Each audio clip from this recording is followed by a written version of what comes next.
என்ன கிச்சன்ல ஜாலியா வேலை பார்த்துட்டு இருக்க? ஏன் என்ன பார்த்தா ஜாலியா இருக்க மாதிரியே தெரியுது. நானே இங்க போராடிட்டு கிடக்கேன். என்ன போராட்டம்? என்ன வெயில் வந்து கிச்சன்ல நின்னு பாரு, அப்ப தெரியும் உனக்கு. சரி சரி, அது பார்த்துட்டு தானே வரேன். அந்த கேமரால பார்த்தேன், நீ ரொம்ப கஷ்டப்படுற மாதிரி தெரிஞ்சது. அதான் ஏதாவது ஹெல்ப் பண்ணலாம்னு வந்தேன். பாவி நல்லவனே, நான் இவ்வளவு நல்லவனை கல்யாணம் பண்ணிருக்கேன். கஷ்டப்படுறத பார்த்து வேலை எல்லாம் முடிஞ்சதுக்கு அப்புறம் வந்திருக்கேன் கஷ்டத்தை ஷேர் பண்ண. அதை பார்த்துட்டு தான் வந்தேன். கரெக்டா? ஒரு வெங்காயத்துக்கு லாய்க்கு இல்ல நீ எனக்கு. சரி சரி, 2 வெங்காயம் கட் பண்ணி தரவா?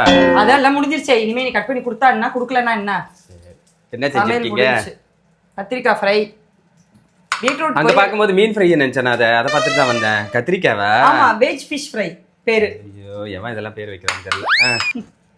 பாரு, இங்க வா இங்க வா. வெண்டைக்காய் சாம்பார்.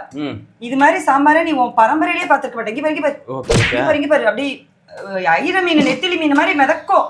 ஒரு மீன் உள்ள போச்சுப்பா. அடுத்து பெருச்சலி போடுறது.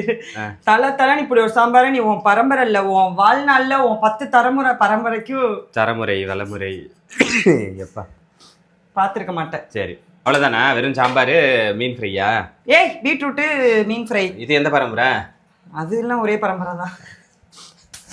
இப்படி செய்து என் பொண்டாட்டிக்கு ஒரு ஏசியை போடணும் கிச்சன்ல. கிச்சன் நீனு இப்படி என்னத்தை சமைச்சு கொடுத்தாலும் இப்ப சோத்தை வச்சதுக்கு அப்புறம் ஒரு முட்டை ஆம்லேட் போட்டு தெரியாடா, 2 அப்பளை வறுத்து தெரியாடா, 2 வத்தை வறுத்து தெரியாடான்னு தான் சொல்ல போறேன். அந்த கருமத்துக்கு எதுக்கு நான் இத்தனை காய் செய்யறேன்னு எனக்கே தெரியல. வேற அம்மாவாசைட்டாங்களே, அது இல்லைன்னா நான்வெஜ் சாப்பிட்டுருக்கலாம்.